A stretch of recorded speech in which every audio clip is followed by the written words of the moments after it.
Welcome back to The Navel Gaze. I'm Aaron Terrell. She is Tally Botts, and we are very excited to be joined by our friend Phil Illy today. I don't think our viewers probably need much of an introduction to you, Phil. I'm sure if they're here, they're probably by way of you, or I'm sure they've, anyway. Right, You're kind yeah. of pioneered the kind of hypothesis we are running with here. So anyway, welcome. Thanks for being here. Yeah, thanks for having me on. I've listened to all your episodes, and I'm glad that you guys are talking about this because it seems wild to me that there's a chance that this is behind a lot of female to male gender transition, like autoandrophilia is, and yet it's not taken seriously. Yeah, no one seems to want to talk about it or acknowledge it. Yeah, and I appreciate the opportunity to talk to you, Phil, because you started out perhaps just as skeptical about Yeah, I didn't think it was real autoandrophilia. because I think both Anne Lawrence and Michael Bailey had said that they didn't think it existed or was super rare because females don't get paraphilias or true paraphilias, however, whatever platonic ideal of paraphilia, you have. And so I didn't believe it, but then I encountered people online that said they were autoandrophiles, like Laura, for example. And I talked to her and then I talked to other people and it seemed real. And so I was like, okay, let me look through. I'd already looked through the sexology literature on transvestism and transsexualism. And I thought, let me go back and look for female transvestism and look for gay and bisexual trans men to look through sort of, because if autoandrophilia existed, it would be in that cohort of them. Mm-hmm. And what I found seemed to suggest that, yeah, it exists, and it seems to be just different in the way that male and female sexualities tend to be different, but otherwise it's the same sort of internalized heterosexuality. Yeah, I think it's the acknowledging it as internalized heterosexuality is going to make a lot more sense and kind of cast a broader net than calling it a paraphilia. I think that's where people are getting hung up, is on the term paraphilia. I think it sends people's brains in the wrong direction when what we really need to be looking for is internalized heterosexual attraction. Right. Yeah, people do have a really strong reaction to the word paraphilia, and it sends them in a bunch of emotional, moralistic directions of thinking rather than just scientific. So I try to not to use the word too much, in terms of messaging, because it basically makes people's thought processes stupider than they would be otherwise, for the most part. Right. I mean, if you're talking to sexologists, it's fine, but with normies, they don't understand that it just means it's an atypical sexual interest. Yeah, and I think even the messaging aside, it just also provides a cop-out, because I think it's important to note that we're not just saying, oh, we should focus on calling it autoheterosexuality or inverted heterosexuality instead of a paraphilia, so that people will accept that it exists in females.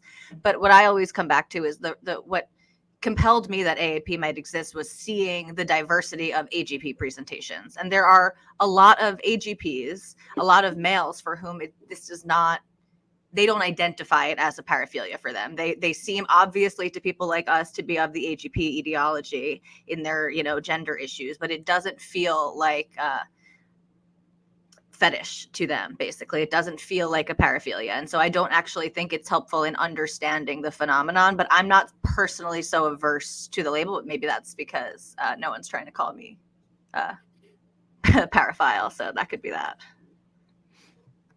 Yeah, I mean, I don't think.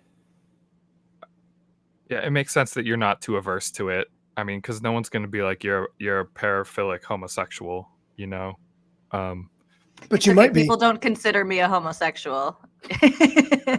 But yeah. Yeah, well,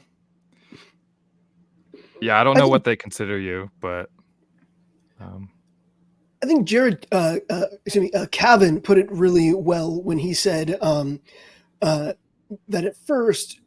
So he said, like, I didn't know that it was that it was a sexuality at first. And then he's like, no, I knew it was sexual, but it felt so much deeper than that. And I think that's what people are missing, is that when I hear paraphilia, I think of, just like a weird, well, I have a hard time differentiating it from a fetish. And I think that's how a lot of people hear it as well, as being this distinctly and exclusively sexual fixation, and not being as deep and kind of all person encompassing as what we understand as an orientation, which is why I think that's a better term to use. But then people get all moralistic about that because, orientation is for other people, etc. Well, there are other orientations that are about other people that people don't want to call an orientation, other paraphilias, right? I think it's probably obvious what I'm referencing there. Yeah, no need to say it. Yeah, but that is where this all gets tricky, right? If you try to talk about it sort of objectively, and like, how can we, what are meaningful classifications for these experiences when you look at patterns between them? But I think that's a really good point, Aaron, is like, when you hear paraphilia or fetish, you do think that it is overwhelmingly sexual. And I think for a lot of people with autoheterosexuality, even for the people for whom it is saliently sexual, it feels so much deeper than that, right? It is also extremely emotional. It's also extremely comforting and soothing. It has a lot of different aspects. And so even for the people for whom they can readily identify the sexual component or aspect of it, it is much deeper than that. And I think that's a good point. I think that is where people get caught up when they talk about paraphilia. And you can see that in the GC conversations online. It's people really do. I mean, Phil in the blue dress, people really do believe that anyone with this quote unquote paraphilia, they are sexually charged anytime they are engaging with something feminine. And so I do think that is a real misunderstanding of the actual phenomenon here. Yeah. And when people hear the word paraphilia, they just think, oh, that means it's something that necessarily harms other people if acted upon. Oh, yeah. Right. But that's not the case, because, especially with the autosexual stuff, it doesn't even necessarily have to involve other people, depending on how it's acted upon. And you can always consent to yourself. So it's kind of hard to see how that is innately harmful. And, and also, like, heterosexuality itself can be acted upon in a bunch of harmful ways. But somehow that's fine, I guess. I keep going back to the analogy of, when people get up in arms about autogynephiles, dressing femininely in public. It's like, so for the autogynephile is sex signaling to themselves, whereas if a woman dresses up all like sexily and scantily, whatever, and then goes out, that is to sexually signal to other people. And obviously I'm not making this argument, but that could be where the consent is being violated, is like, did other people consent to being to viewing you in these sexually suggestive clothing? Because that is it's sex signaling externally, whereas you would be sex signaling internally. Again, it just seems like if anything here is violating a boundary, again, I don't think it is, but it would be the one who's sex signaling externally. Yeah, I think that might be a little oversimplified. I think there are, AGPs and AAPs who are sex signaling externally. It's sort of both, right? I mean, they do. There's an aspect, especially when we sort of talk about metasexuality, there's an aspect of like wanting to be seen as a woman. That's sort of inescapable, right? That's fair. That's part of the experience for a lot of people, but not always in a sexual, I don't know. Yeah. I also don't think that it's violating other people's boundaries to present as a woman or to present as a man, if that's not your sex. But there is external signaling there. They want to be appreciated as the opposite sex by other people too. But again, if you don't appreciate them as the opposite sex, just like keep it moving. There are going to be people who do. There are people who will be interested in that socially, like someone like me, right? Like I've always had a lot of queer friends, right? And gender bendy friends. There's going to be people who are interested in that socially and people who are interested in that romantically, people who are interested in that sexually, and everyone else can just kind of keep it moving. I think that's like what a liberal pluralistic society is supposed to be about. Yeah, no disagreement here.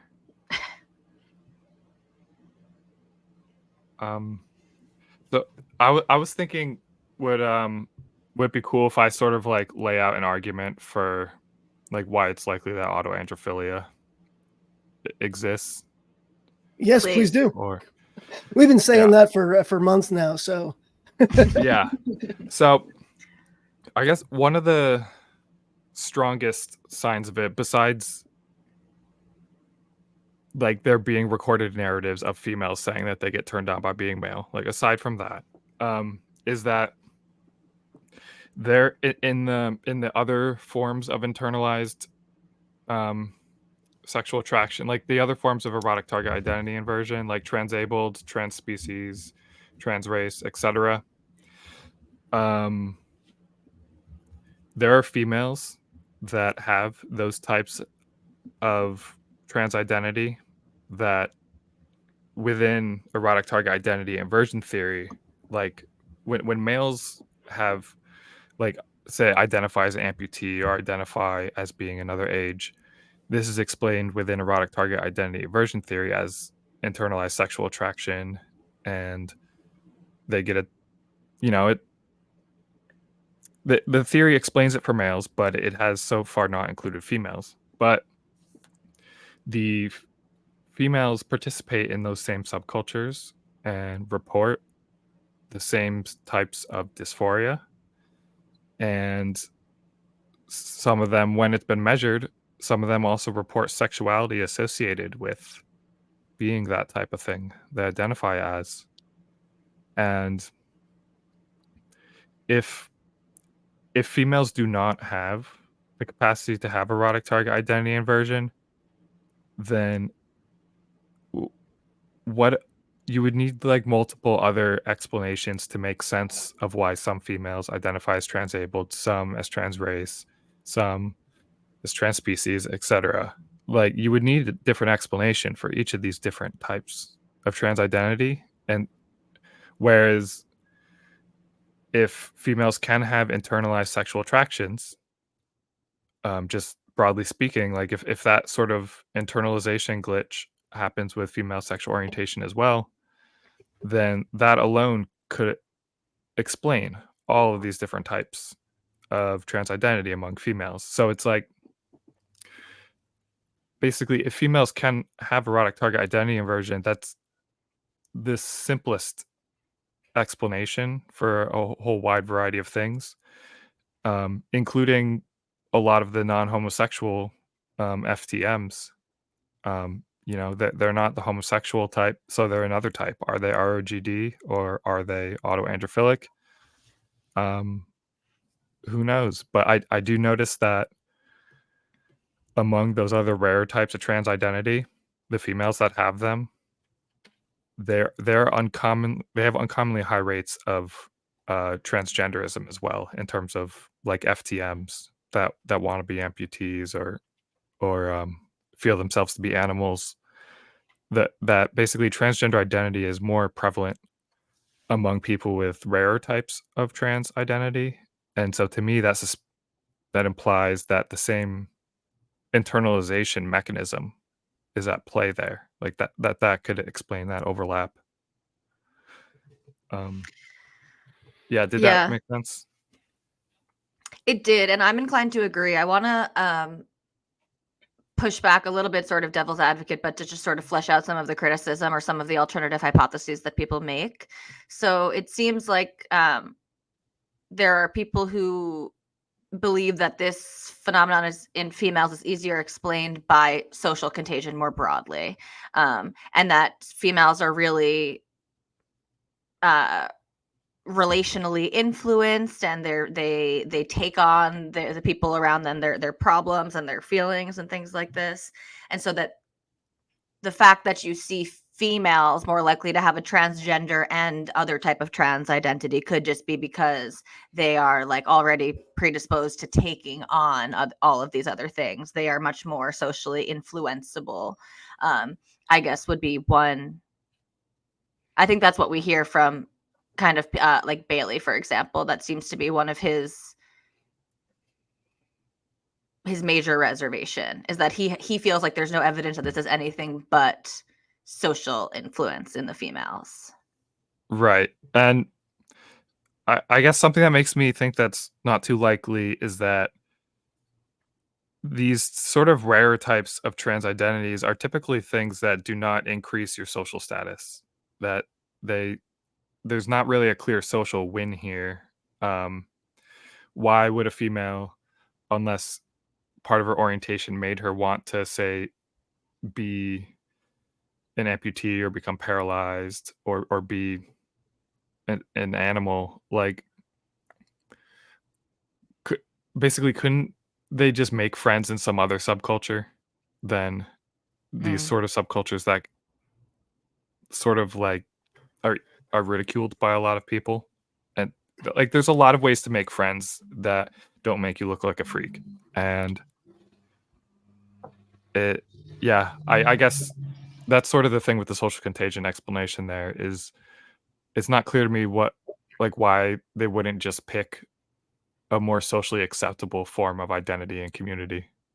Mm-hmm. I'd be curious to see these communities and the and what these FTMs are reporting of themselves, because I do in this area, this is one where I'm kind of I do sort of side with Bailey a bit, but you make a good point about the the social unacceptability of something like trans race, for example. So amongst the people who laud transgenderism, they're going to be very opposed to transracialism.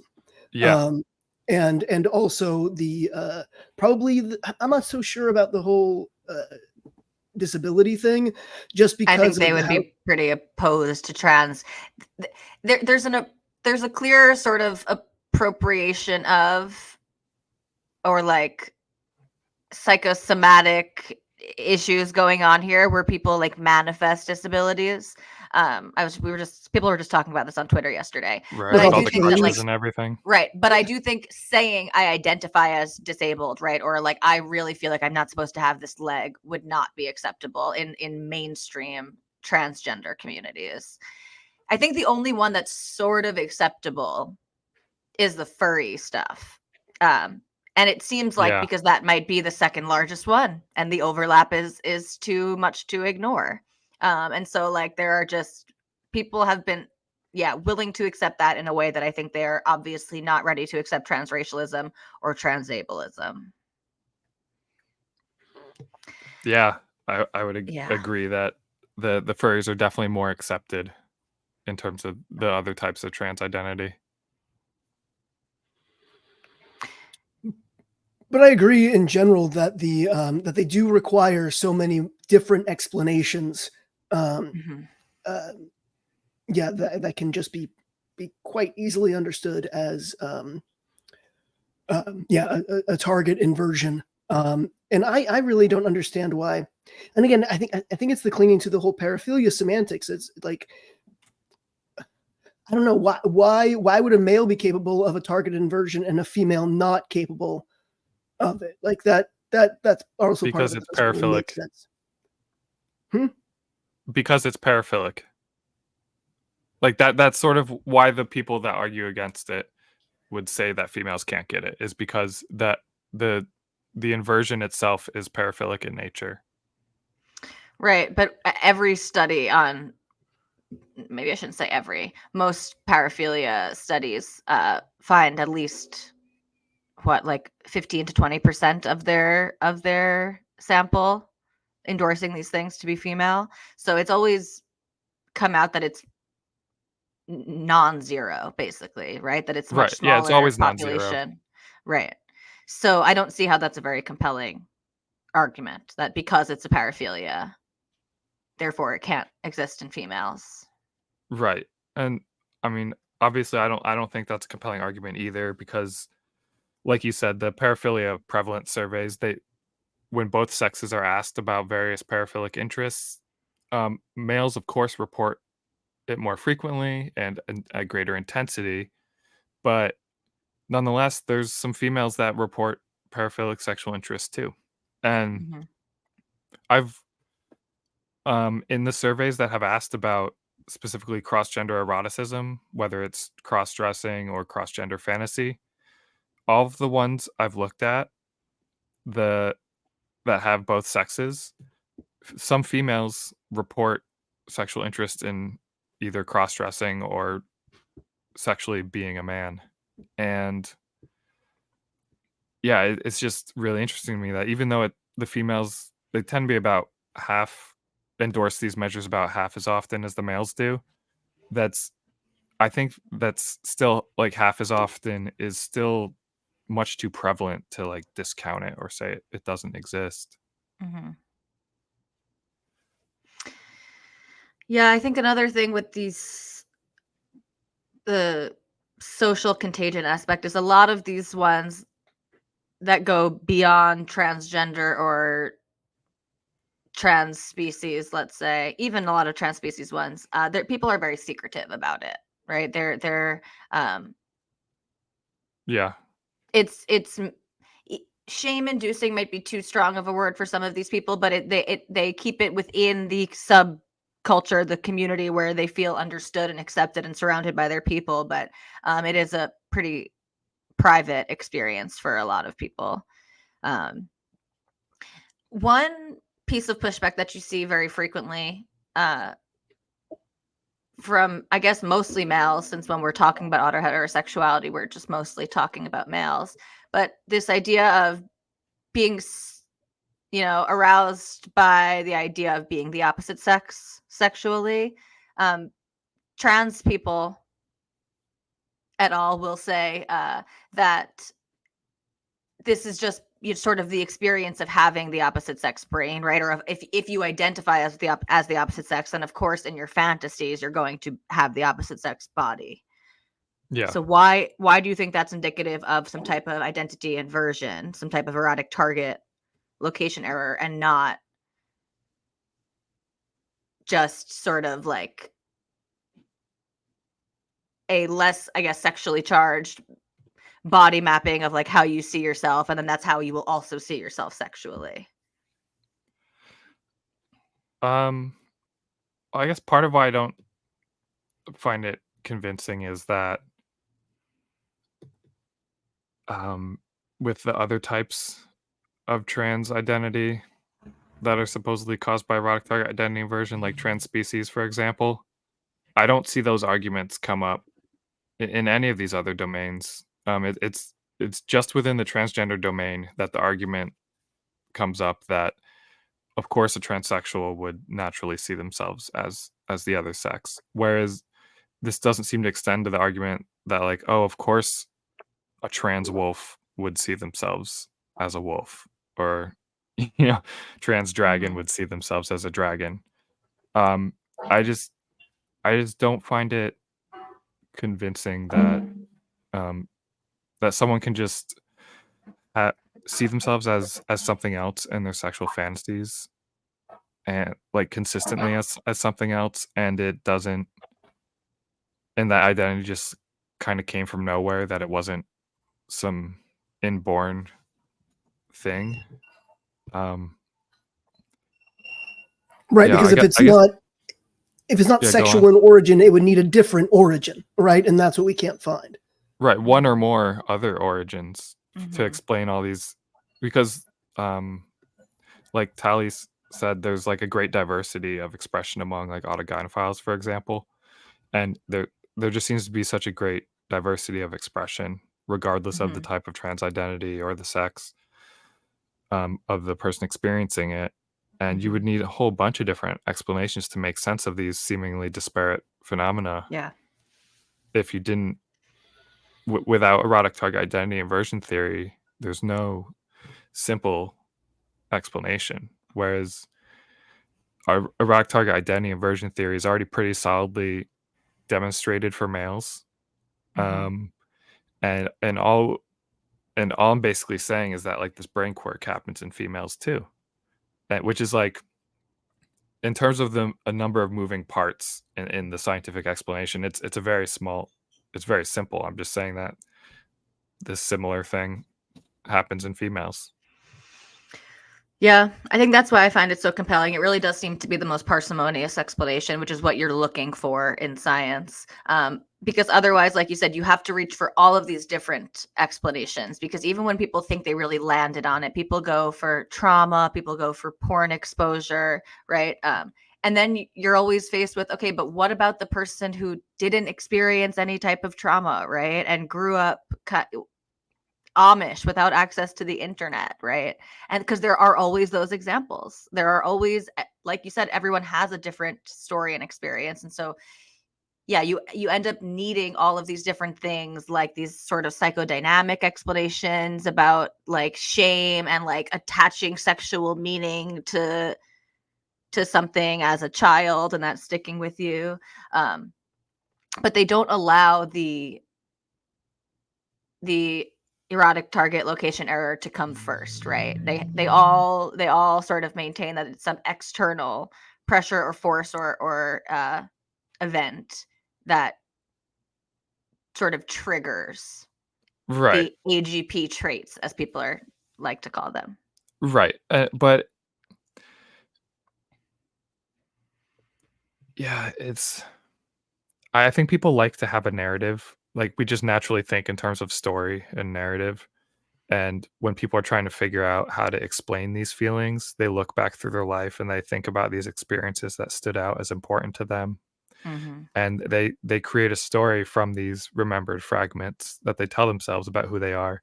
And so that I think that's what leads to people saying that, oh, it's trauma, or it's this, my parents always said they wish they actually had a girl instead of a boy, or some sort of like Mm-hmm. childhood thing. Mm-hmm. Because it makes sense to people in a story sense. But whereas the explanation that you have a quirky little glitch involved with your sexual orientation that's just always been there, it doesn't like lend itself to story in the same way. It also Fair. doesn't allow for an out, which is what I think Aaron and I have been hypothesizing, is that a lot of people really want to believe that you can sort of catch AGP. People are willing to acknowledge AGP traits in themselves even, but they need to believe that it was externally influenced in some way so that they can hold on to the hope that it can go away, that they can unlearn Yes. it, evolve Uh-huh. beyond it. Yeah. They want an Um, escape for sure. Yeah. yeah, and that's a really strong psychological force. Yeah. I think a lot that's a lot of why people latch on to social constructionist explanations, because Mm-hmm. if something was caused by social forces, then that means the solution will involve social interventions, and that's attainable. Like hearing that, no, this thing is probably just some inborn thing, likely largely due to genetic factors, it doesn't give them a way out of that experience that they want to get out of. And especially if that experience is highly stigmatized. Um, yeah. Yeah. Yeah. Yeah. Another thing I think also that I think is good evidence against the purely social contagion argument for the female presentations of these types of trans identities um, is just like going back in the literature and even just like I said this in the last episode, but I've been watching a lot of talk shows from the late 80s, early 90s, and you see females with this experience in a time before or sort of near the onset of like any type of internet culture, and these identities had no uh like social cachet or anything like that. And like there were females who were adult baby diaper lovers in the early 90s. Um, and these people were not public about their identities, and they had sort of like communities in the same way that transvestites and transsexuals had kind of communities where they would meet and dress up together and things like this. But yeah, there were always females with this experience, even if it was in smaller numbers, even before they could connect with other people with this experience, and certainly before it had any type of social credit attached to it. Yeah, I agree that there were definitely some females back in the day. I know I was looking up the demographics of the ABDL community based on sex, and I did find some old online surveys, say from like 1999, 2000, around then, and there was some female to male transvestites and transsexuals in those surveys. Obviously, there was some that weren't transvestites or transsexuals too, Mm-hmm. but again, I noticed that that they did seem disproportionately prevalent, at least within the female respondents.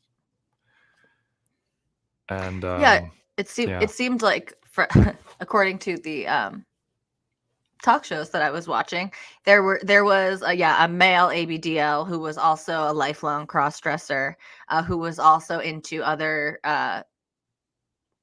like BDSM stuff.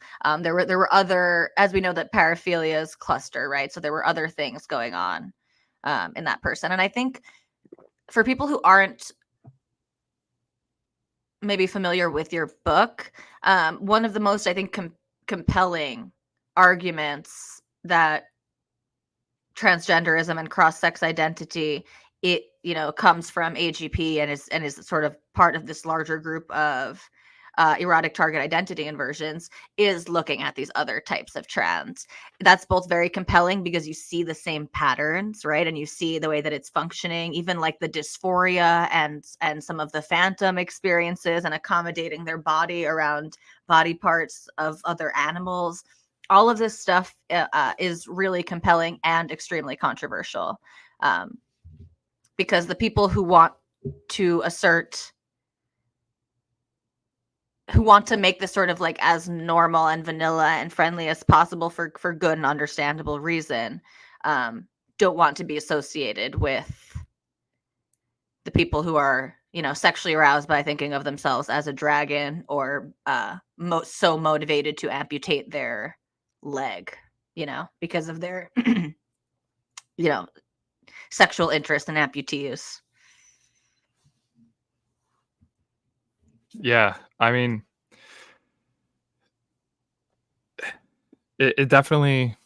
It makes sense why the transgender community tries to downplay sort of the weirder elements within it for the respectability politics thing, because and like I don't blame them at all for doing that, but it does sort of cover up the true origins of transsexualism, and Mm-hmm. I think that does a disservice to the people who experience the special gender feelings that lead to the wish to transition. I Special think a gender lot of feelings. them, they Yeah, probably do see it as really categorically different from their experience, though.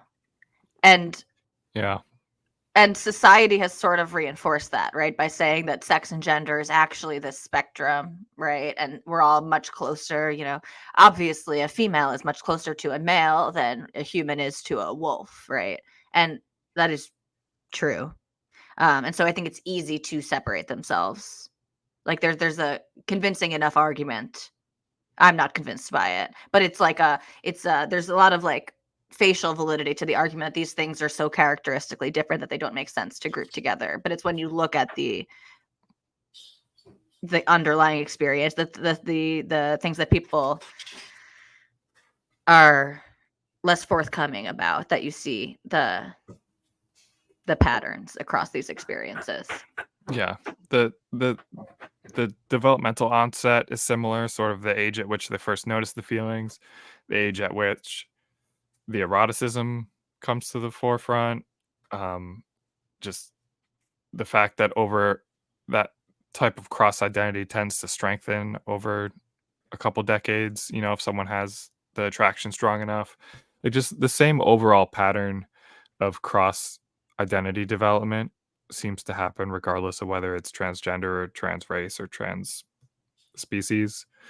And so I'm I'm just a big fan of erotic target identity inversion theory because it's so elegant and simple that Mm-hmm.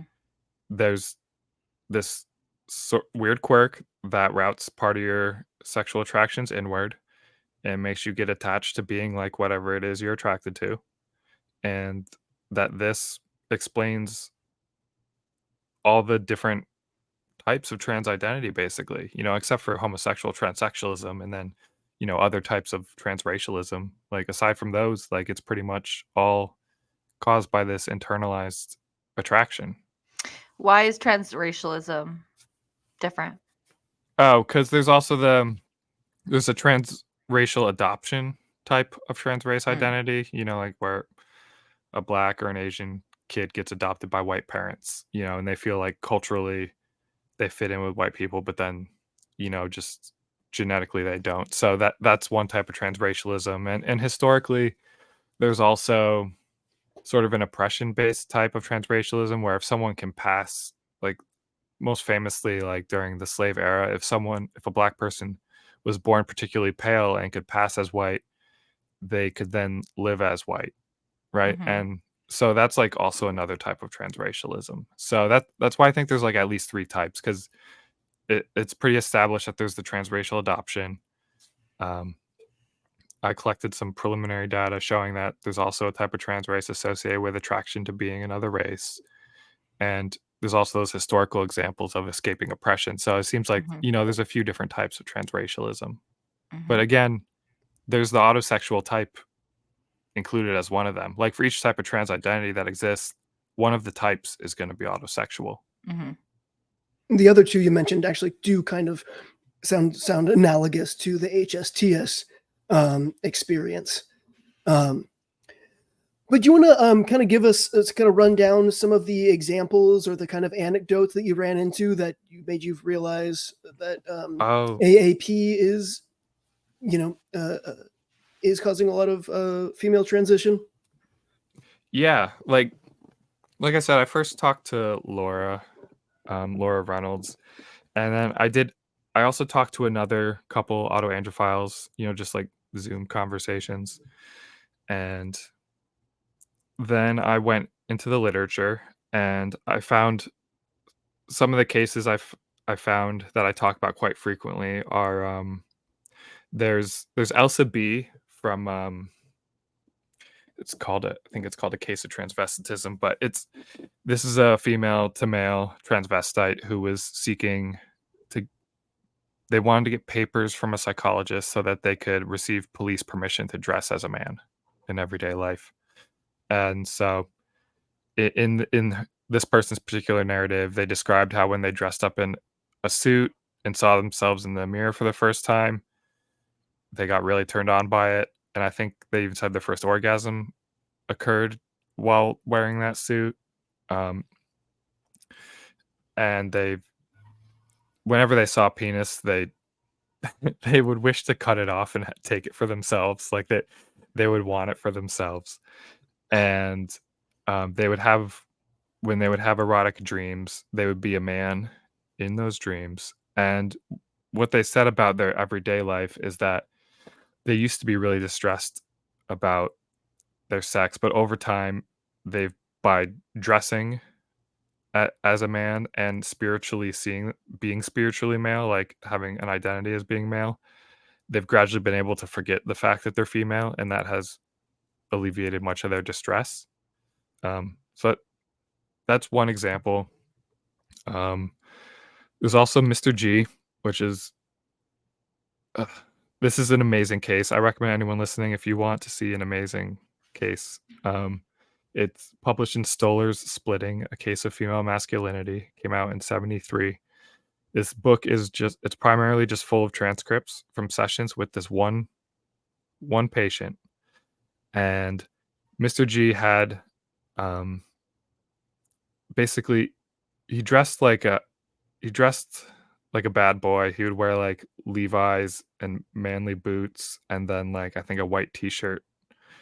And he would commit crimes as an expression of his masculinity, like hot wiring cars, shooting men who stole his girlfriend and things like that. He did a lot of really bad stuff, but he also reported that when he first tried on Levi's jeans when he was in middle school, that it caused him to experience his first orgasm simply putting on the jeans, and that even years later, wearing that particular outfit had the impact of making him feel more interested in sexual expression. It was like a sexual release for him, and those feelings never really went away. And he sort of developed a sort of masculine temperament that sort of became stronger when dressed in those clothes. And another case that I constantly mention is Lou Sullivan.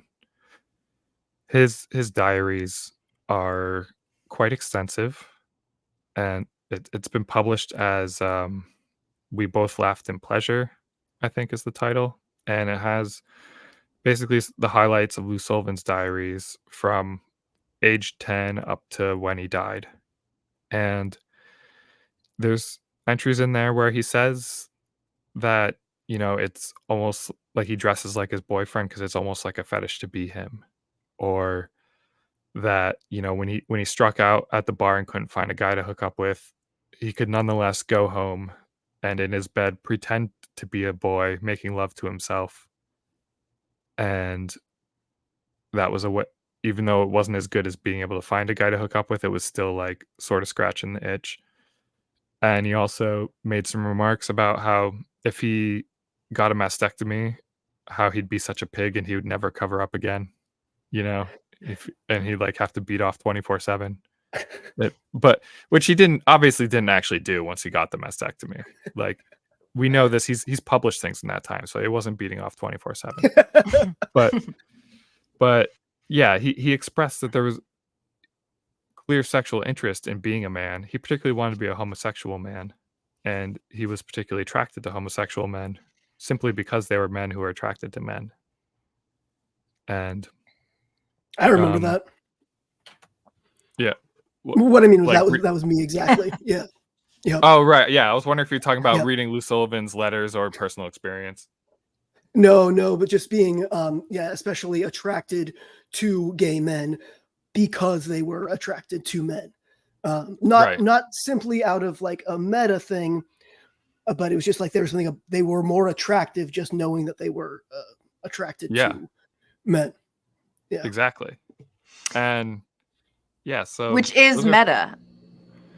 Kind of. Yeah. It is. Yeah. It is kind meta. I think that's what I've been sort of realizing more and more over recent weeks and in conversations with some of our friends is like a lot of the experience of sexuality for autoheterosexuals is influenced by meta attraction, being more interested in a man because he's interested in men. Yeah. That's meta. Yeah. And it's the same with the AGPs who are more attracted to lesbians because it's because they're lesbian. And that's why in my book, like when I described meta attraction, I didn't just describe like sort of the meta homosexual stuff. I sort of described it more broadly as attraction to others based on what their traits imply about you, and that this will include sort of their natural degree of masculinity and femininity, because how you feel yourself in contrast, and this will also include the sexual orientation of potential sexual partners, where if you're attracted to being the other sex, then you'll be more attracted to someone who is bisexual or homosexual because they could be attracted to that part of yourself that you want to be. And so I guess Lou Sullivan's homosexuality is kind of an expression of meta attraction. He also did in his diaries mention a couple times having sexual interest in this one particularly cute girl. I think she was really tiny and small, and he said that her smallness made him feel as if he could be her boyfriend. And the wording is really telling there, because it's not like, wow, she's so hot and small. It's like, oh my gosh, she's so small, that means I could be the boyfriend. And Yeah, and another Aaron case, relates to that. Yep. yeah, it's like when AGPs want to be with a big masculine man for that contrast. Yeah. It's the same thing. And another case that I think is worth highlighting of autoandrophilia is Maya Kobabe. They wrote the book Genderqueer, a memoir. It's that one that got conservatives all riled up a couple years ago because there's the page with the like sort of strap-on scene. Yeah. But in that book, I believe on page 157, they outright they draw how they encountered the concept of autoandrophilia and immediately resonated with it.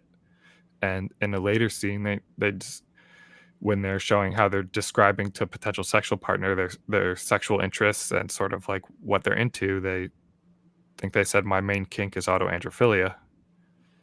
Oh, And literally use that word. yeah, Wow. yeah, you should check it. It's a quick read. And it's on LibGen and everything for all the cheapos out there that don't want to pay for stuff. I knew that it said autoandrophilia explicitly. I'm curious, like, why that didn't receive pushback. I wonder if it's because the conservatives were against it, so it allowed, like, the contrast, right? The political polarization allowed for people to just the queer community to sort of get right behind it, whereas normally conceptualizing your experience of transness as a kink for autoandrophilia would be frowned upon tremendously. Well, yeah, I mean, the autoandrophilia was mentioned pretty like halfway or more into the book. It's not right at the beginning. And like you said, the conservatives being against the book basically ensures that the left will be for it. So Yeah. that also protected the author, I think. But they don't really connect that autoandrophilia, what they consider a kink, to be that in the book. They don't make the connection that this is the underlying For their ideological transness. source of their transness. Yeah, they don't make that connection. And I think the fact that they don't make that connection is part of why they wouldn't get as much pushback, because it's not implicitly saying that like it's a cause of other people's transness then. Yeah, this seems to be common. People who are willing to acknowledge, both people who identify as trans and sort of detransitioners, seem to be willing to acknowledge that it was a sexual part of their experience, right? That they have autoandrophilic traits or autogynephilic traits, but they don't see that as the underlying cause, right, of their gender dysphoria or their trans identification. So I guess that is, it's more common for people to accept it as a part of their experience than as the root The of source their of it. experience. Yeah, the source. Yeah. No, exactly. And yeah, but I think that that particular book is really great, that anyone should check out Genderqueer and Lou Sullivan's diaries, because it the overall thinking in these things is it is the erotic target identity inversion style of thinking of like, I want to be that thing. I experience negative feelings when I'm reminded that I'm not that thing. Being that thing is good. It's better. I hate being this other thing. Like the whole like structure of the thought and the developmental trajectories is all very similar, and that's very clear, I think, in Maya Kobabe's book, because yeah, the book starts at a very young age and it goes through childhood and school and then college and getting really into fan fiction, writing a bunch of fan fiction. And yeah, in that book, that they're actually, that particular case I'm talking about, I think they're so autoandrophilic that it's to the point of analoeroticism where they're not actually into other people, because the justification for pursuing sexual partners for trying out dating in the book was that they were writing a fanfic and then didn't know how to write the sex scenes. So they're like, I know, I'll get some of my own personal experience so I can write this. And but then they found the experience so distressing, and it also didn't, after trying sex a few times, they're just like, I really, this isn't what I want, and they gave up on that. So I do think that that's a good case of like someone that is very strongly predisposed to it, such that and has very strong competition, such that they don't have any conventional allosexuality remaining.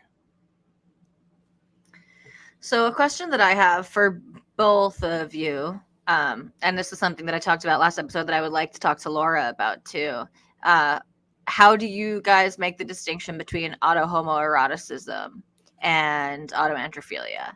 Now, on the one hand, I think this is a bit of an unfair question because no one asks this about the males, right? The transbians, the AGPs who a large part of their self-perception identification is as a lesbian, not just a woman, but as a lesbian woman.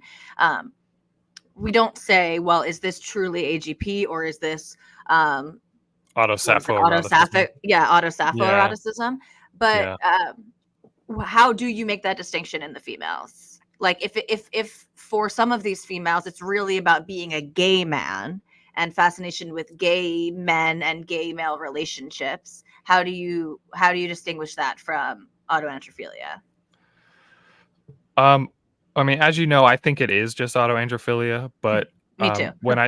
when I see in the cases that, like, say with Lou Sullivan's, for example, his seemed very autohomoerotic, Mm-hmm. but he also described, like I said, how if his thought of how if he could get a mastectomy, how turned on he'd be to have a flat chest.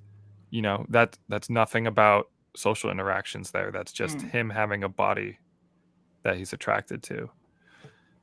And even like with Mayoko Babe, for example, like they describe all of the homoerotic sort of fantasies, like the fan fiction stuff. But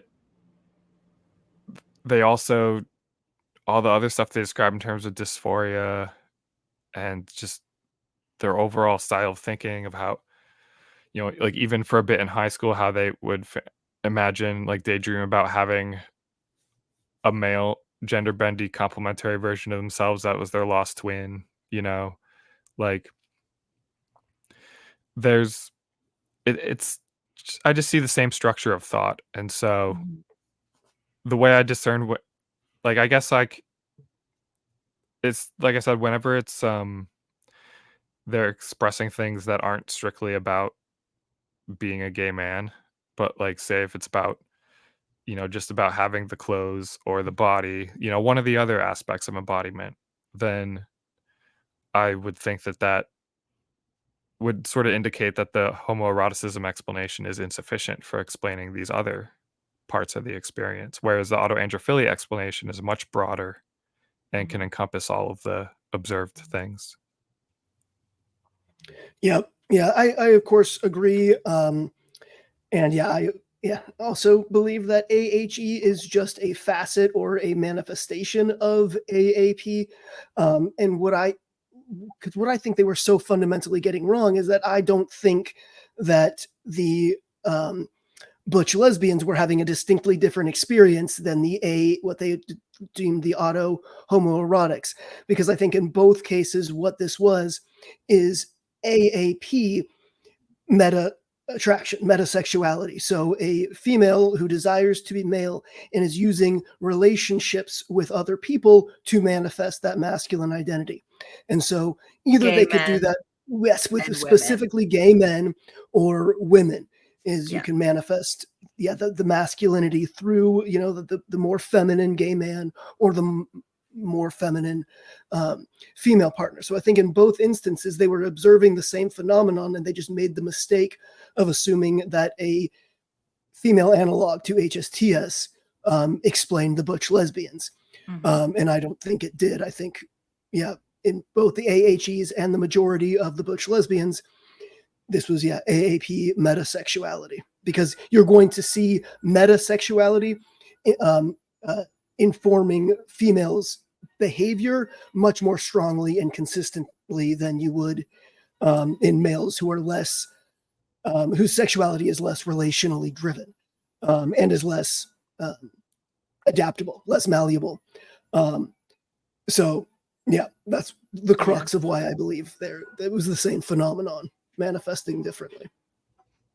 Yeah, and I do agree with you that it probably is like a lot of the FTMs that got classified as lesbians were, I think a lot of them were just autoandrophiles, and the sort of the sexologists didn't know how to see it, like, Mhm. because they didn't even assume, if you don't even have like the suspicion that autoandrophilia exists and sort of what it looks like, you're not going to start suspecting it if you see some of the traits of it, if you don't have that mental model to Mhm. that shows you it's an option.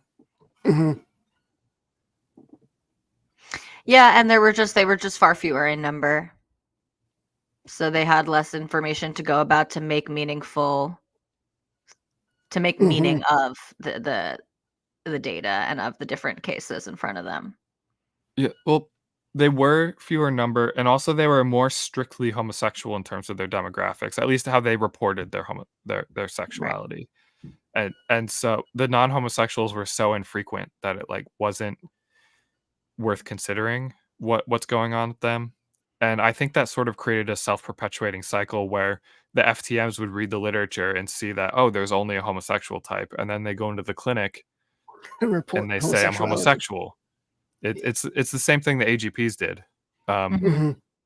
And I think that the thing that led to, like, before Lou Sullivan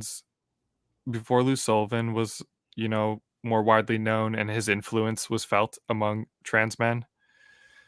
Um yeah, until basically gay trans men, the androphilic ones started to become more visible, that the autoandrophilic females with gender issues, with if they didn't have those sort of role models to look up to, the only other explanation for them would be like, maybe I must be a lesbian, for making sense of their feelings of being repulsed at like having sex with men Mhm. and their interest in women. Mhm. But like Yeah, now it's the that the only trans cultural movement, designation. yeah, and now the trans movement, sort of due to Lou Sullivan and other people, like they made it clear that you can be trans regardless of your sexual partner preferences.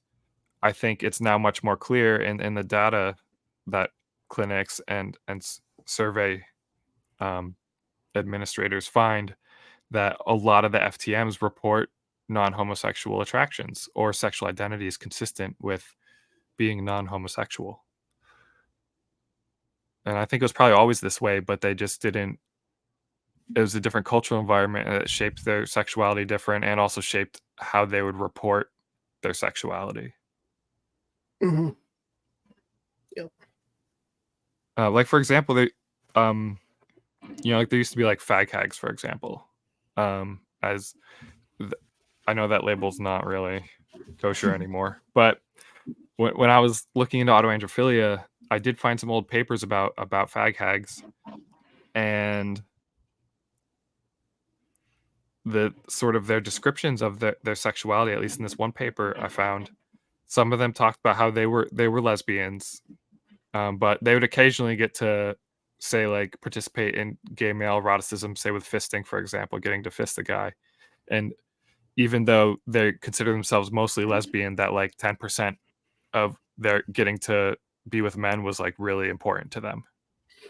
Um, and that they'd fantasize about being like a young Twinkie boy getting taken advantage of by a bunch of hunky big men, and these are people that are supposedly will identify as lesbian, but they're having these kind of Mhm. fantasies. And and yeah, and there's other like the girl fag sexual identity label. There's some females that identify as that. Um, and I think that's another example of like a sexual identity label that pertains to autoandrophilic females specifically. Um, yeah, those are some other sort of, I guess those are signs of like their sexual identity labels that sort of suggest the presence of females being particularly interested in being men, specifically gay men. Mm-hmm. I can Yeah. still hear. I'm just going to dip out of the camera view for a second. I'll be right back. But keep going. I can hear. Yeah, I guess something that I thought was interesting when I was looking up, trying to find more information on autoandrophilia or likely cases of it. I was reading some of Eve Sedgwick's stuff, which was painfully postmodern, but in it, Who's Eve Sedgwick? she I was haven't heard this name. she was like one of the founding theorists in queer theory. Okay. And even though supposedly, I think in practice she was a lesbian, she said that internally she identifies as a gay man. And this caused a lot of controversy. But, in one of her essays, I think it's in her book, Tendencies, she has this essay called White Glasses. It's about, she has this gay male friend named Michael who has these white glasses that as soon as she saw them, she was just like, I gotta get me a pair of those. And because to her, it indicates sort of like gay male culture and good taste and all that fabulous stuff. And so she finally found a pair of glasses like that. And then, in that piece, she'd say how wearing them, she almost felt like she was looking through Michael's eyes. And it sort of calls to mind sort of like the phenomenon of mental shift that I talk about sometime, of where you sort of embody the mindset of the type of thing that you're attracted to being. And yeah, I think Eve Sedgwick is worth looking into as a likely case of autoandrophilia because she has a bunch of published writings that we could look into, and she basically said she identifies as a gay man. And this brought a lot of controversy, but then she later reiterated that she nonetheless, even though it might be controversial, she still identifies as a gay man internally. But behaviorally, she's a lesbian. That's from my understanding. It's hard to tell. I'm just like inferring from like her essays and such, which are, they're quite navel gazy, in terms of like a lot of the queer theory stuff is sort of autoethnography where they write about their own experience and then filter it through theory. And that's sort of what she was doing. Yeah, I can send you some links to that later. Yeah, please do. Yeah, there's I think there's a couple of controversial points we need to touch on here, starting I'm just seeing the list here. Touch the third rail. Well, first, like, you wanted to talk about Audrey Hale. Yeah, again, that's another example of like, like how I was mentioning Mr. G had toxic masculinity and he like expressed masculinity by shooting people, driving over with cars, stealing cars, etc., stealing things. Audrey Hale's notebook just came out this past week. Finally, it was released, and it's clear why the progressives tried to cover it up. But there's a 3-page entry in there titled "My Imaginary Penis," and Audrey Hale describes how she felt like she had this imaginary penis and she describes one of the most memorable pages. She describes having her stuffed animals sort of have sex with each other as a way of expressing her fantasies. She I think she modified one of her stuffies to be able to have a dick because otherwise it was just flat there, and then she sure did. Yeah, that's right. And then so she did that, and in that diary entry, she also mentions like offhand, like after doing all that stuffy sex, oh my god, there's one line where she's like, I let Tony give it to her hard numpins. And I'm just like, hard numpins? A hard numpins. And I'm like, what? Oh my god, I don't know if that's some sort of plushy term, but it's a perfect the onomatopoeia of it sounds perfect for like a word for describing stuff he's having sex. But it's she described how she felt that her penis was erect like it's sort of, I think it's that phantom penis phenomenon Hmm. that I've talked about. Mhm. Yeah, some autoandrophiles feel the presence of a phantom penis, and it's typically associated with eroticism, and it's often an erect penis they feel. I think people are less often feeling flaccid penis, but yeah, the Audrey Hale case is interesting because I do think it's, since we have the journal to look at, we can clearly see what were someone's private thoughts, that they weren't trying to like gain social acceptance or any sort of Mhm. social contagion hypothesis. Like that sort of stuff doesn't seem to apply if someone's just writing a journal for themselves. Same with the Lou Sullivan journals. And yeah, I just think Audrey Hale basically expressed the type of gender issues they had. It seemed like the autoandrophilic kind, because they got worse during the onset of puberty. It really came to the fore. Like, it wasn't as bad before, but then, developing breasts really was very distressing. And the fact that, like, she mentioned how they're sort of still developing in her 20s, and that she really didn't like that. And she really wanted to transition, but her parents were conservative and wouldn't help her with that. And she was very poor, so she couldn't really transition. And that was really bothering her.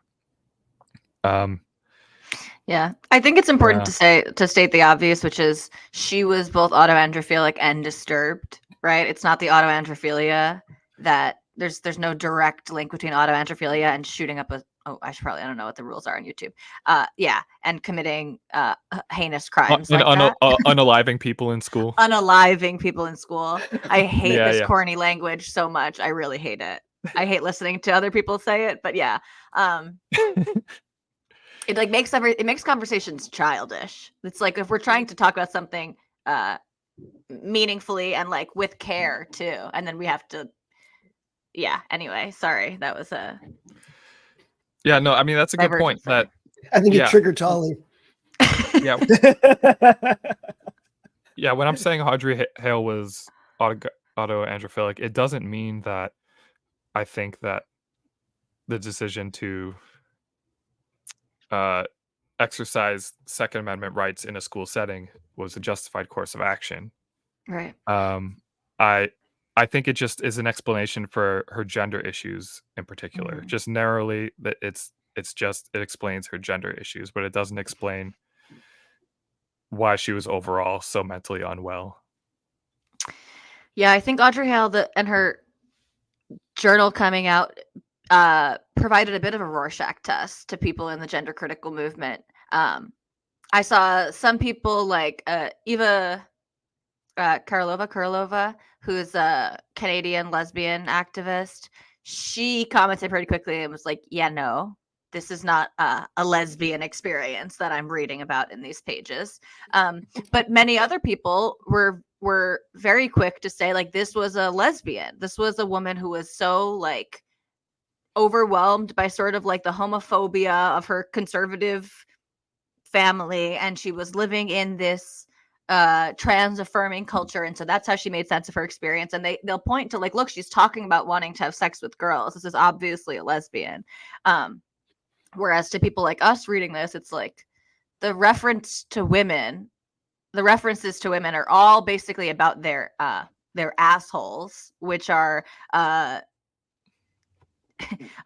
ways for this person to manifest their masculine body, right? Like talking about women is only ever in reference to talking about the penis that they wish that they had to anally penetrate said woman. Well, that was part of the references, but I mean, she also said plenty of times in the journal that there was this girl that she had affection for, that she I didn't include it in my sort of piece where I sort of like just showed a lot of these pages, but it seems like she did have genuine affection for some young woman. Mhm. But overall, like you said, like when she's basically, when her expression, at least sexually, of interest in a woman is like about fucking the woman with having a penis. Right. Right. It's It's like the not woman as sexual receptor is essentially the right. framing Yeah. constantly. Yeah. And so, yeah. And also in the notebook, she also says she's autistic plenty of times, which is sort of the overlap we'd expect if this was autosexuality. Um, so yeah, I I have a piece on my Substack. I recommend that people, if they want to read her journal, like you can either download it yourself or I've transcribed a lot of the relevant pages because who wants to read bad handwriting? It's like a lot of work. But I think it's overall indicative of autoandrophilic gender dysphoria, and I wouldn't be surprised if like what she did in the school was sort of she did mention in the journal, like she had a little shout out to like the Columbine shooters, for example. Like, so I wouldn't be surprised if she's sort of like inspired by like the males who had done that and wanted to do that as an expression of her maleness. Eesh. Tali, you said that you'd seen like lesbians essentially saying that her issues were the result of internalized homophobia. I'm struggling to understand why Annie would want to claim her. I certainly don't want to. I was going to say that's the really interesting part. That's the interesting part, is that there were people sort of claiming her in that way. Yeah. I it's interesting to bring a little stigma to people will make the claim that the pushers of autoandrophilia, I guess like the people like the three of us, are doing so to soften the image of autogynephilia, right? Well, if women have this experience too, then it's not as dirty and dangerous, right, as we've been led to believe. But I think it's interesting to sort of stigmatize autoandrophilia a little bit with Audrey Hale and with Mr. G, where we can't say for sure. But it does seem like there is part of this psychological process of identifying as the opposite sex for some people with autoandrophilia, who part of feeling like a man is being sort of lawless, right? And dominant, Dominant and powerful. And perhaps connected to some of their patterns of criminality. Perhaps connected. Again, I'm really hesitant to make that connection, and it doesn't excuse anything, but I do wonder if that is part of the experience for some of these people. I think it definitely is. And, like you said, it's hard to say for sure, but it does seem that sort of just emulation of, I mean, it's being a bad boy. There's plenty of women that are attracted to bad boys, right? Like, so then they're if this got attracted to being a internalized, bad boy. yeah, there's going to be some that are attracted to being bad boys. And it's also what it's evident in butch. A lot of the butch lesbians do this historically, is kind of be like aggressive and chauvinistic even in their performance of masculinity, which has always struck me as incredibly odd considering the feminist ethos within lesbian culture. Is that kind of machismo, toxic masculinity that the butches often performed. It makes complete sense once you understand AAP is what driving these women to the butch identification. But without AAP, it doesn't make that behavior makes no sense. right. But yeah, I think you're right, Tully, that can extend to a more dangerous degree, to be like actual violence and like the most heinous kind in Audrey Hale's case. But yeah, I think if we tone it down and look at, like, if we, not this conversation, but I mean, like, if we tone down those behaviors, we're going to see it more. You're going to see more of that in AAPs, right, I imagine. Unfortunately, but I think that's probably true. Yeah, I mean, I know an AAP who likes to fancy herself as capable of being a killer. Like, I don't think there's any threat, but likes to, fancy herself as like someone who could. Yeah, be that. Yes, right. Who could have that much I think there's power plenty of and men that much who control. also want to feel fancy that way themselves. too. Yeah, there you go. Yeah, I think that makes sense. And yeah, I was thinking about wondering if it'd be a good idea to touch on like So something I've noticed is that it seems like a lot of auto-heterosexuals, they seem to take a particular interest in the gender issue, even if they don't transition. It's sort of like gender becomes a special interest for them, something that they get really into and worked up about. And I noticed that, like, people that are really into gender critical politics, they also are super into gender and really interested in it. It's like special interest for them. And they have really strong feelings about it. And I kind of suspect that autoandrophilia is prevalent among like gender critical females at rates that are above population norms. You know, if it's only around like 1% of the broader population, I think it's way more common among gender critical females. Yeah, Um, yeah, I agree. And not just in the uh, uh, like the older butch lesbians. I think it's pretty common in that demographic of the radical feminists, but also amongst more kind of typical normie straight women who are like super fixated on it as well. Just because I think so many um, uh, so many AAPs channel it into the butch lesbianism, but others follow their natural androphilia towards developing actual relationships with men and try to put the gay man fantasy away as like a childish fetish essentially, and just Right. go about their lives as an adult, or excuse me, go about their lives as just a normal straight woman. But the gender dysphoria is always going to be there.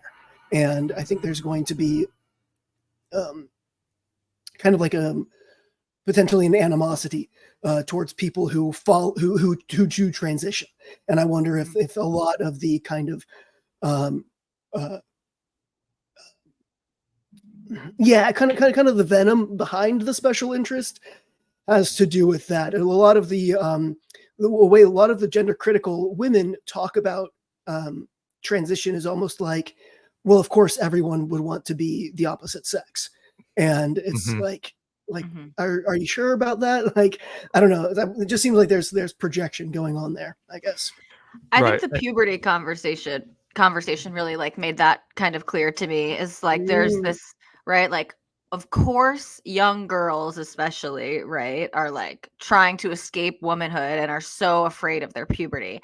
And I think on first glance that seems, it like kind of makes sense, right? Like puberty is like you're going through a lot of changes. Kids are very insecure. Kids are also mean to each other. It can be like physically painful, like actual growing pains in your body. So this like sort of makes sense.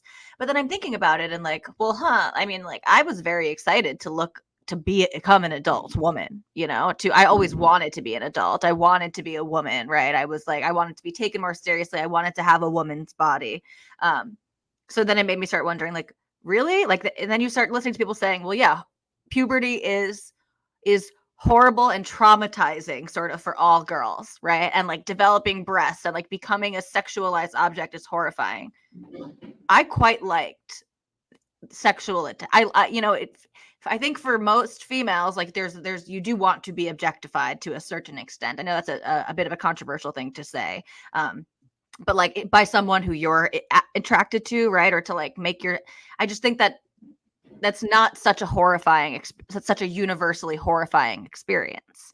Um, and yet, if you listen to this conversation in the gender critical world, people talk as though it is that like obviously any run of the mill female could be pushed into escaping womanhood basically because it's so traumatic to turn into a woman.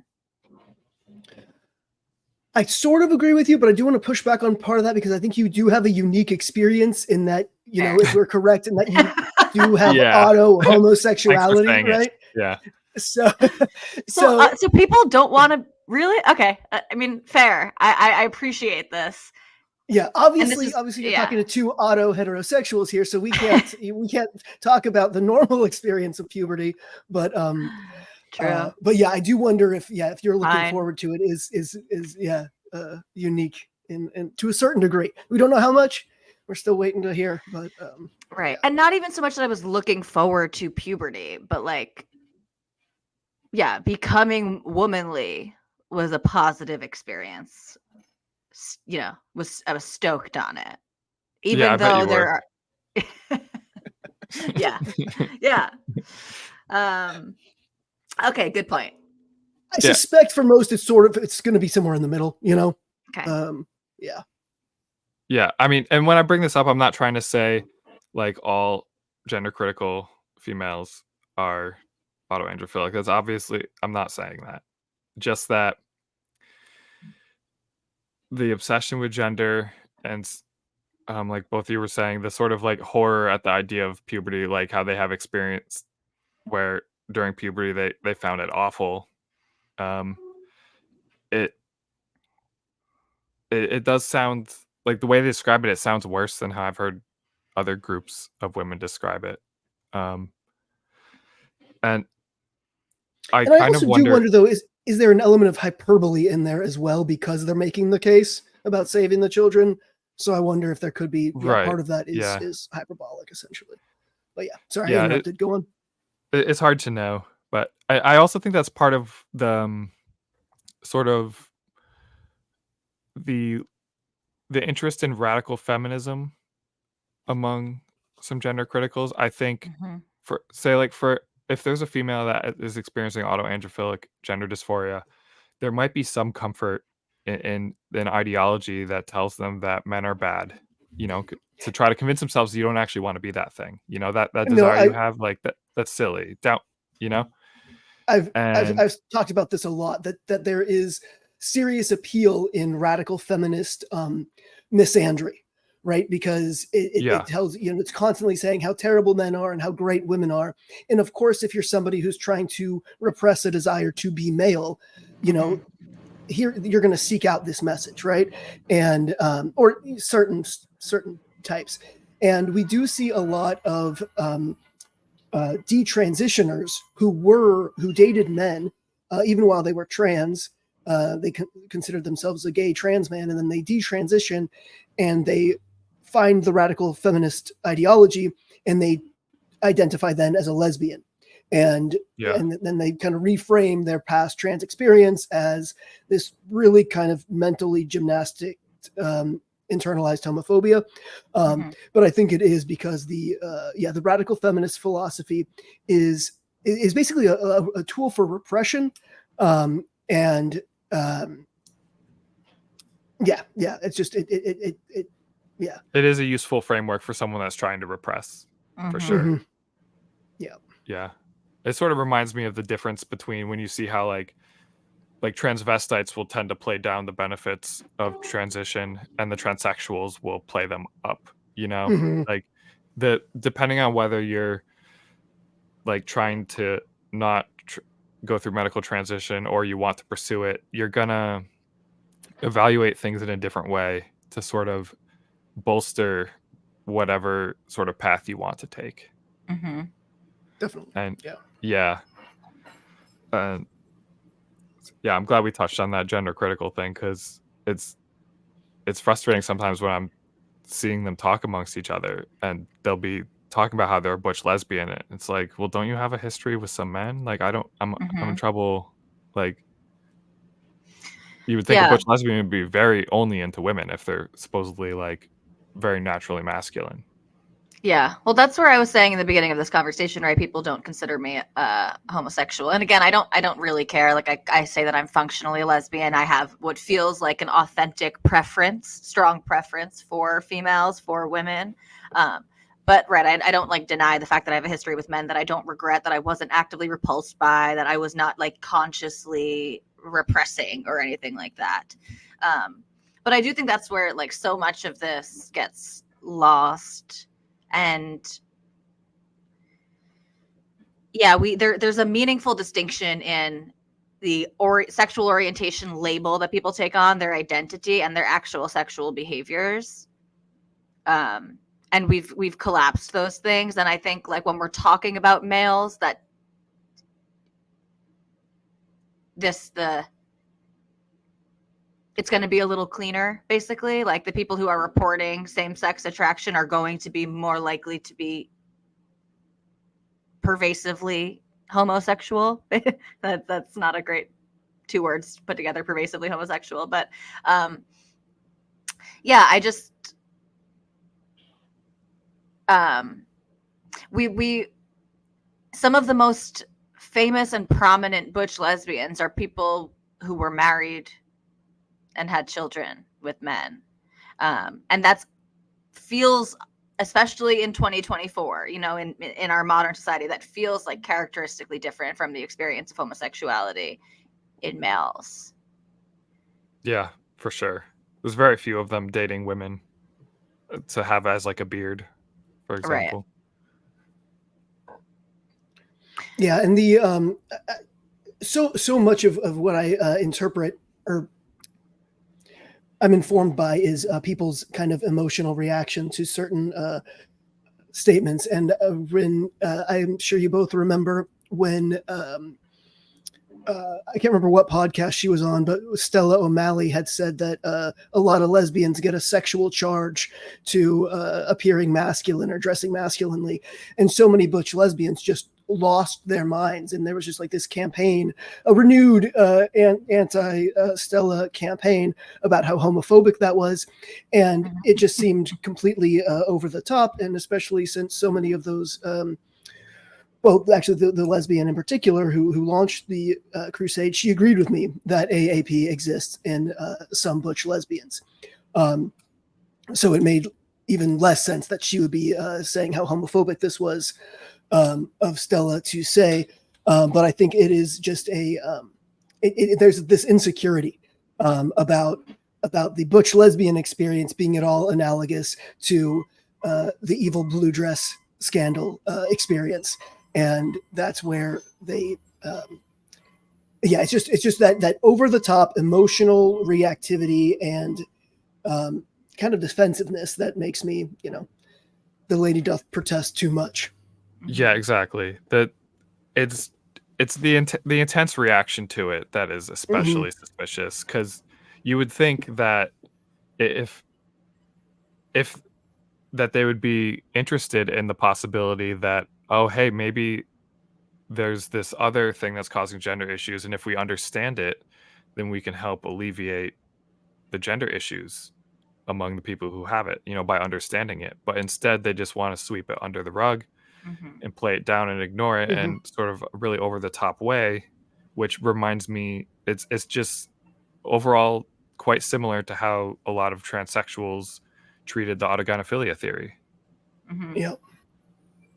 Yeah, and it feels like a real desire to it's interesting how we've desexed homosexuality, like, successfully, I feel like, as a culture. We've really made it this, like, it's not about sex, right? It's just about love. And I think that's a good thing in some ways. But yeah, there's people who want to say that this experience of gender feelings, right, is actually the cause of it is homosexuality, right? Is being attracted to the same sex and your brain kind of making mistakes there and understanding that, plus the social pressures and all of these things. So they both maintain that claim, and that no one is getting any type of sexual thrill about putting on men's clothes, right? Because even if the cause of this is homosexuality, which is about sex in theory, it's like sanitized in some way, because we've destigmatized, I guess, successfully homosexuality, and so it's not seen as like inherently fetishistic. Yeah, they try to have it both ways, basically. This experience of cross-gender feelings is explained by being a homosexual at the root of it, but also there's nothing sexually charged about being a homosexual, and that comes across in some of these people that we're hypothesizing might be autoandrophilic, radical feminist lesbians. Is their descriptions of their sexuality and their identity are like not sexual. They really don't have much to do with like other women's bodies or things like that. Right. And It's there's all some about of these community and clothes and presentation. Yeah, aesthetics. And yeah. with some of these people, I've just gone through the search history and type in the word phantom, because I like to see like how many of these report phantom penis, and like some of them do, Mm. like that. That's what I think. It's a good indirect indicator. Like Some of the if gender some, criticals report phantom penis. I've Is that seen what it you just among a said? few. Yeah, Wow, yeah. fascinating. Yeah, I recommend like try if you are ever curious about any of those sort of people, if you just type in some keywords to sort of Mhm. see, like I always search for phantom, because that's like seems like such a good clear indicator if it is present, because it's a strange word. Mhm. But if you like type in the word like aroused or like dated, or like any sort of words to get at sort of their sexual or Mhm. romantic history, um it's it's often what they describe seems at odds with like the orientation they profess to have. Yeah. Yeah, with allogynephilia, it just doesn't seem oftentimes that that's what they're describing, what they're Right. experiencing. Yeah. Yeah, and this gets tricky because then I always try to come back around to like, but even if you are not organically allogynephilic, it is okay to choose to be with women. That's where we've lost part of this too. It's like you actually can choose to be gay. And I know that's another really unpopular thing to say. But like I see no moral issue with an autoandrophile choosing to be with women. And I'm biased because my wife and I believe that to be our experience of love here. But yeah, I don't see like what's wrong with that.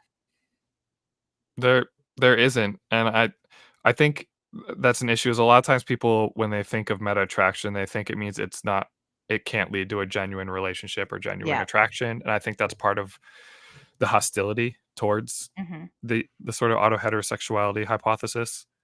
Because like no one wants to feel like, oh, I just married someone as a prop of my sexuality, like, which sort of emotionally might be how they hear that Hmm. hypothesis that they have meta attraction. But I think what matters is just that they treat the person well. Like it's pretty Yeah. simple, regardless of your sexuality. It matters. The behaviors are what matter. Hmm.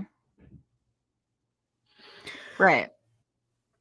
I think it's a good note to end on. Is there anything else anybody wanted to cover though? Um, well, I have two things that are just kind of like points that I wrote down, so they're going to feel very detached from the last part of the conversation we were having, but I want to spit them out there. Um, Earlier on in the conversation, very early, I was talking about how people kind of need to like keep it moving, like not everyone's going to be into socially, romantically, or sexually people who cross dress or who more convincingly appear as the opposite sex. And my criticism there was on the gawkers, the people who are not involved, who make an issue of it. But the same needs to strongly be said about trans people. You need to allow people to keep it moving. Not everyone needs to see you as a woman or as a man, and that needs to be okay. You will find people who see you that way, who will affirm you in that way, who are into you in that way.